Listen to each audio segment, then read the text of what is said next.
सीताराम जय माताजी। तो मजा में बधाई सारू तो बधाई मजा में ही है ने आपणी आवे गया रसोड़ा में ने शियाळो बेहेगो ने बायु ने कीक काम चालू ज होय એટલે આપણી છે ને સાબુદાણા હવાલી પલાળ્યા હતા। જો આ સાબુદાણા હવાલી પલાળ્યા હતા નોટાણી છે ને આમાં થોડું પાણી મૂકે ને આંધણ કરી દીધું ને પછી પલાળેલા સાબુદાણામાં નાખી દીધા ઉકળતા પાણીમાં। એવામાં થોડું મીઠું નાખી દઈએ ને આમાં નાખીએ જીરું ને આ છે ને બટેટાનું ખમણ છે। બટેટાનું ખમણ છે ને એને એકદમ ધોવે ઠીકો ઠીક કેટલે પાણી ધોયું ધોવે ને એ છે ને આમાં નાખી દેવાનું પાણી કાઢે। જો ને આપણી જો કોઈ ઉપવાસ હોય ને તો ઉપવાસમાં પછી સાબુદાણા બટેટાના ખમણની વેફર ખવાય કારણ કે પાપડ જેવી બહુ જ અસર થાય। અમે પરવાઈ કરી હતી એ પડે જો પડી થોડીક ની તરીએ તો એકદમ ખાવામાં પણ ક્રિસ્પી થાય અને ખાવાનો ટેસ્ટ બહુ આવે ને આમાં બધા ટમેટા પણ નાખે પણ મારે છે ને આ ટમેટા ને પણ પાછી કરીને આજે કરવાની છે બાકી આ તો એક ફેરવકા કરેલા પછી ટમેટા વાળી પાછી હું બનાવી ને તાર તમને આ રેસીપી બતાવી કારણ કે કોઈની ઉપવાસમાં આ વસ્તુ બધી બહુ હાલે એટલે આપણી ઉપવાસ કે હોય ને તો આપણી સાબુદાણાની વેફર ખાવામાં મજા આવે અને આપણે બે સકરડા ખાઈએ ને સાબુદાણાના તો આપણી પાણી પણ પીવાય એટલે અમે છે ને જો સાબુદાણા વેફર કરીએ જો આવી રીતે ને આમાં છે ને જીરું નાખવાનું છે જે હું જીરું પણ નાખી દઉં આમાં ટમેટા છે ને ક્રશ કરે ટમેટા ક્રશ કરીને ટમેટા પણ નાખવાના છે પણ ટમેટા એટલા બધા લે એટલે આ ટમેટા નહીં નાખા અને મરીનો પાવડર નાખવાનો છે પણ એ જે ઉતારીએ ને ત્યારે આપણે મરીનો પાવડર નાખવાનો છે। આ જીરું પણ નાખી દીધું અને મરીનો પાવડર કરવાનો છે મારે ત્યાં વાઘડી આરામોરા ખાંડે ક્રશ કરીને નાખી દા ને આમાં બટેટાનું છે ને ખમણ એ ચડે જાય પછી આ ચમચેથી આવી રીતે પાડવાની એકદમ ઘાટું થઈ જાય હમણાં એકદમ સરસ રૂપારું ને મરી પણ છે આપણે પાસે જો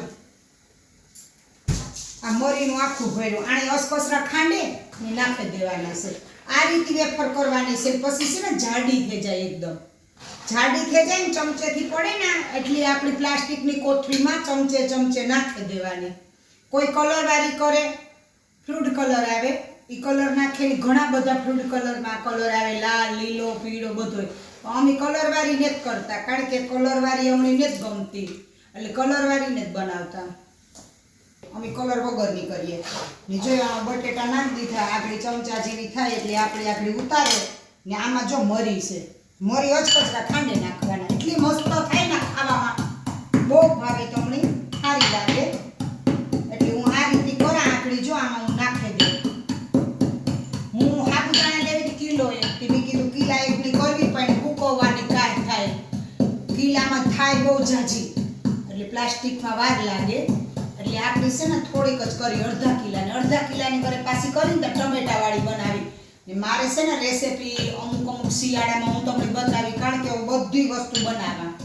એટલે બીનુની જોવાય મળે અલગ રીત ને બધાની આવડે જાય એક બે ફેરે કરીએ તો ન આવડતી હોય એની બાકી આવડતી જ હોય લગભગ કોકની ઘણાની ન આવડતી હોય તો એ રીતે હું બનાવવા ને એ રીતે તમે એક ફેરે બનાવીને ખાઈ જોઈજો કેવી વેફર થાય સાબુદાણા બટેટાનું ખમણ બધી અસલ ઉપાડી હું બનાવવા અને મિક્સરમાં કરીએ તો હાવ પાવડર થઈ જાય એટલે આને અસકસરી જ કરવાની છે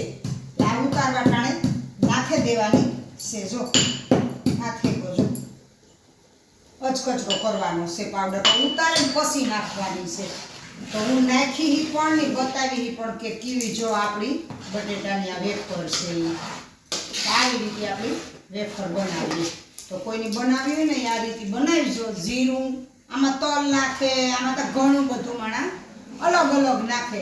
અમે તો સાદી સિમ્પલ જ કરીએ તો ટમેટા નાખીએ પાંચ ખેર ટમેટા ને નાખ્યા ટમેટા પાછી કરીને નાખી દે ને આકડી આણી છે ને ઠરી એટલી છે ને મારા જે ઠામ પણ પડ્યા જો વિસરવાના પણ ઠામતા છે ને આ થઈ જાય પછી કરી એટલે આ ઠરે જાય ને ઠામે વિસરાઈ જાય એટલે એ રીતે આપણી આઈડિયો બાંધીને બધી વસ્તુ કરીએ કારણ કે એક આવા માણસનું તો આવું બધું છે તો જો આ રીતે આપણી બધી વેફર સરસ ફેરવાય એટલે આપણી ચીકાશ થઈ જાય એટલે આપણે આપણી બનાવવા માંડીએ. હાલો તો જો આ ઉતરેગું બટેટાની ખમણ નાખ્યું એ પર ચડેગું